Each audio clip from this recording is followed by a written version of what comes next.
Good, happy Monday morning, June 1st, 2020. Welcome to June, everyone. We are in a new month. And welcome to this Monday morning edition of Good Morning, New Hampshire. It's time to rise and shine, everyone, and get up and grab that cup of coffee, sit back, relax, and enjoy some Good Morning, New Hampshire, where we have a little bit of everything for you in this program. But first, we're going to start with the news. We're going to start with local news first. First up, New Hampshire health officials announced 3 additional deaths related to COVID-19. 106 new cases, all deaths related to long-term care facilities. Let's take a listen to that video from WMUR News 9.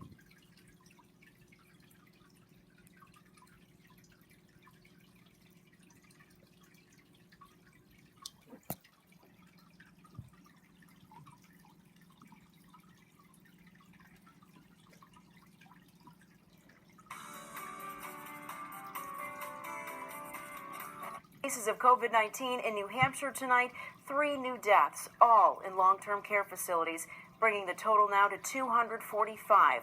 There are 106 new confirmed cases, bringing the state's total to more than 4,600. Close to 3,000 people have now recovered. Okay, and there you go on that video and that report. Now let's take a look at your COVID-19 in New Hampshire, what you need to know information. And here is a look at that information for all of you. There are 4,651 number of people in New Hampshire who have tested positive for COVID-19. 1,837,170 number of people in the United States who have tested positive. 245 number of deaths from COVID-19 in New Hampshire. 451 number of people who have been hospitalized with COVID-19 in New Hampshire. 195 number of deaths from COVID-19 in the United States. This map of New Hampshire shows you where current cases of COVID-19 are. Manchester, 434. And this map of New Hampshire shows you where total cases of COVID-19 are. Manchester, 1183. Now let's take a look at these 3 charts here. Let's start with the first chart, new cases each day in New Hampshire. In the purple, daily new positive COVID-19 cases. In the orange, new hospitalizations. And in the red are the deaths. Now let's take a look at this chart here, current cases. In the purple, total current COVID-19 cases. And in the orange, current hospitalizations. Let's take a look at this chart here, total cases. In the purple, total positive COVID-19 cases. In the orange, total hospitalizations. Red, deaths, and in blue, recovered. Now let's take a look at this chart here, age group of cases. Female and male of cases, and risk information. And let's take a look at this chart here, race/ethnicity of cases.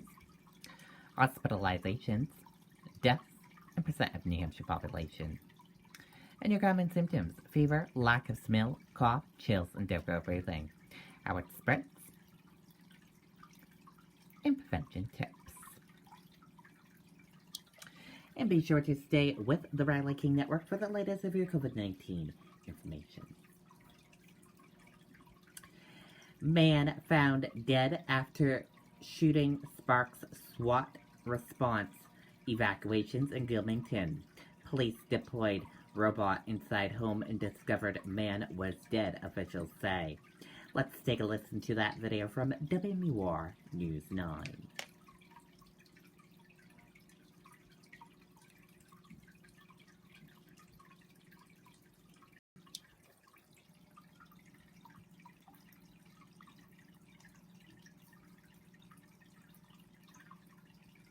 SWAT situation in one Gilmanton neighborhood forced residents from their homes.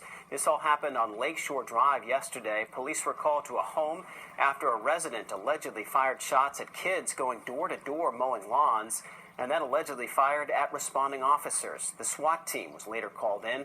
Officials have not said what may have led up to the incident.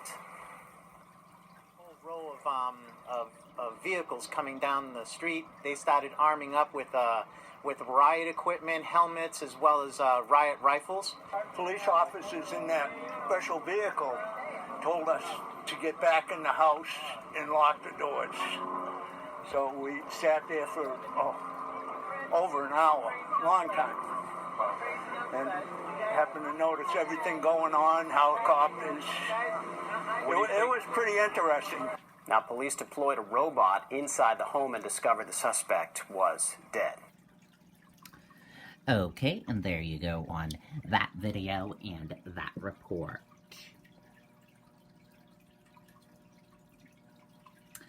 And we're going to switch gears now. Let's go into national news. In national news, more than 5,000 National Guard troops on duty in Minneapolis. Let's take a listen to that video from ABC News.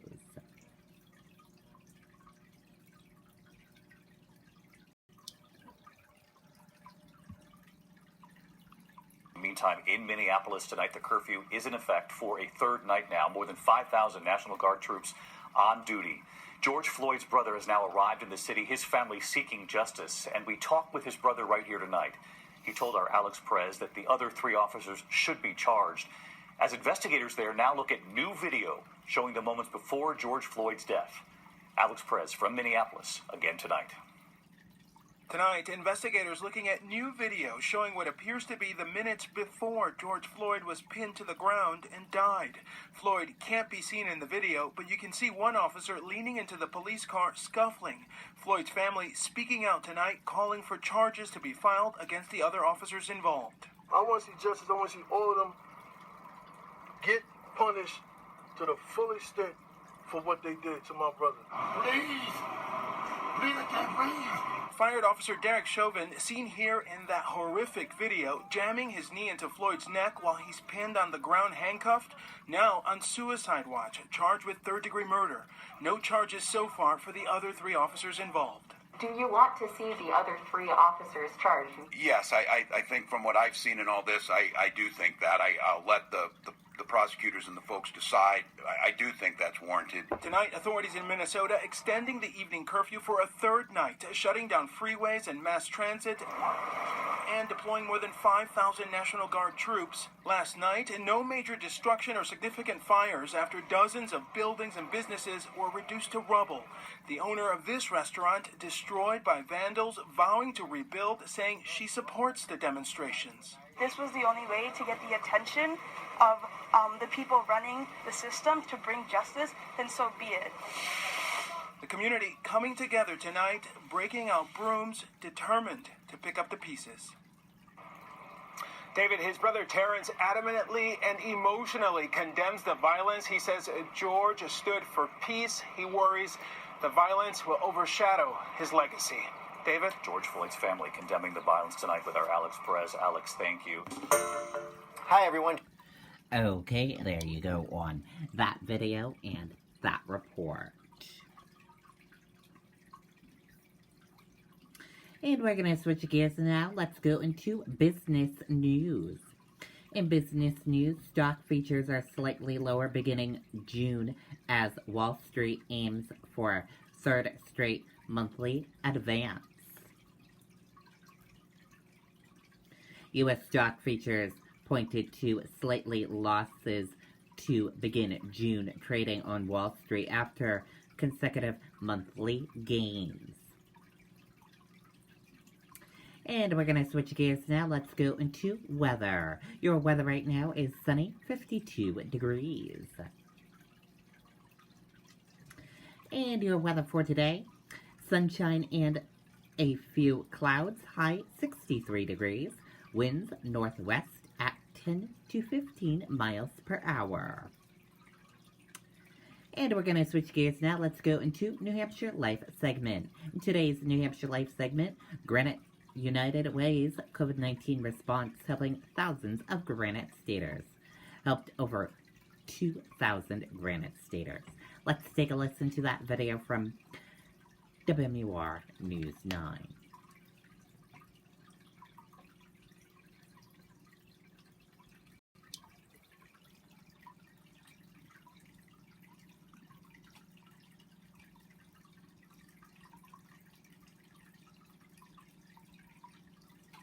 It tells you the beats per minute. Governor Chris Sununu tapped the Granite United Way's 211 New Hampshire initiative as the place to go for COVID-19 related information.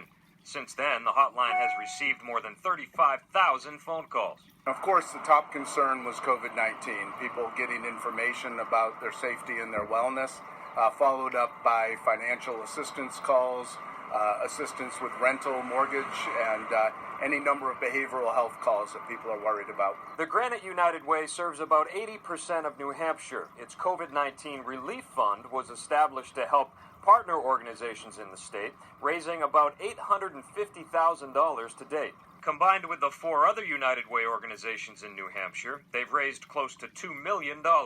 The most amazing thing that I see are the people who donate are people that have already given to United Way and already given generously to other nonprofits they care about.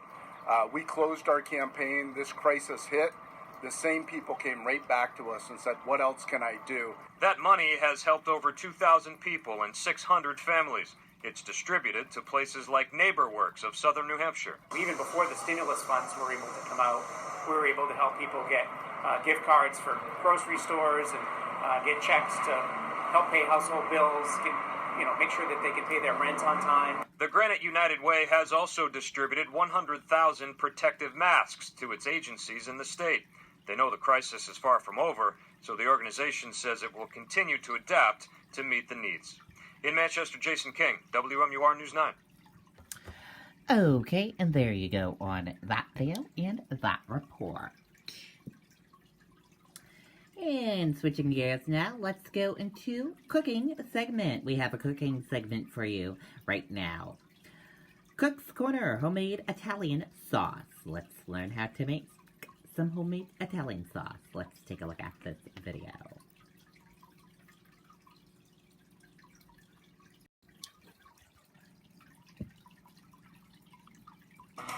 Hey everybody, I'm Danielle Famaro, author of Add This to Your Plate, which is a cookbook of mastering the essentials of fitness, nutrition, and weight loss for the new and seasoned mom.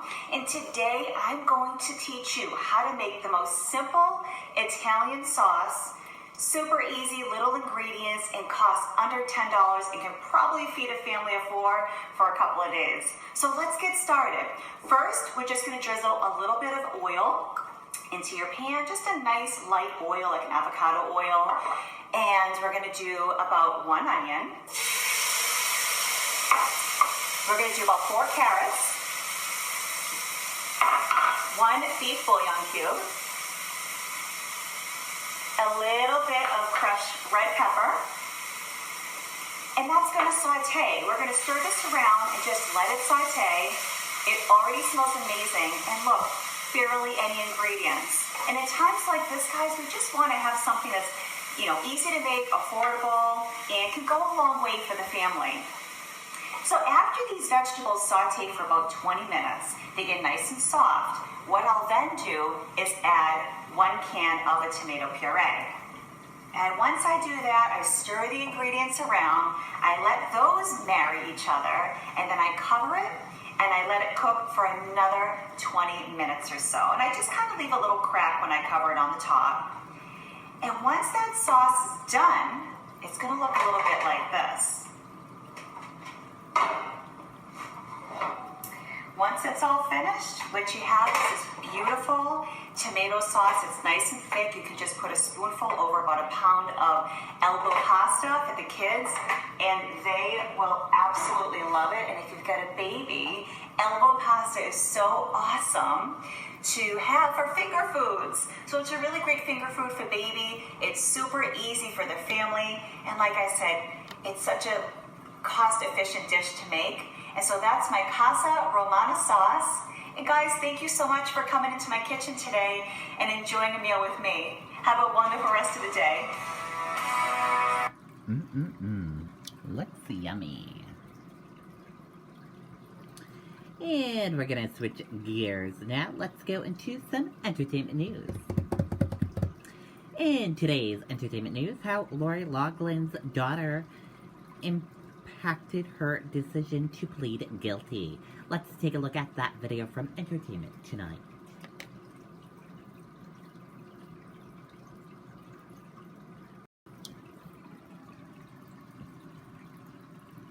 It was 1 week ago today that Lori Loughlin and her husband Massimo pled guilty in the college admissions scam. After fighting for more than a year, a lot of people were shocked that they would give up, but now we're learning why. A source tells ET Lori feared the absolute worst, faced sleepless nights, and worried about spending years away from her girls behind bars. I haven't done this in forever. As the couple faced prison time, Lori's influencer daughter, 20-year-old Olivia Jade, shared this makeup tutorial, her first Instagram feed post since her parents entered their guilty plea. Turns out, according to our source, Olivia and her sister Isabella were vocal about the plea deal and expressed their fears to their parents and the urgency for this to be over and for all of them to move on. But according to our source, Lori's guilty plea is also about strategy. Quote, one of the main reasons Lori finally decided to take a plea is because of her hope that she could possibly receive house arrest during the pandemic. Prosecutors, however, may have already thought about that. I suspect in this case that they will not surrender to prison until the pandemic is passed. I do not suspect that they're going to be able to serve the sentence on home confinement, as a lot of people are speculating. The Full House star and her fashion designer husband, Massimo Giannulli, won't know for sure where they'll serve until probably their August sentencing. He could serve 5 months, Lori 2. If I were a betting man, I'd say Moss goes to Lompoc Federal Prison Camp, and Lori will go to Victorville Federal Prison Camp, both in Southern California. Lori and Massimo will be sentenced on August 21st. Okay, and there you go on that video and that report. And now let's take a look at your celebrity birthdays for today. Let's see which celebrities are celebrating a birthday today. And happy birthday to all of these celebrities. We hope they have a wonderful birthday and a wonderful day. And thank you for joining us for this morning edition of Good Morning New Hampshire. Have a great rest of your Monday morning, and I'll see you back here tomorrow for another edition of Good Morning New Hampshire. Goodbye, everyone.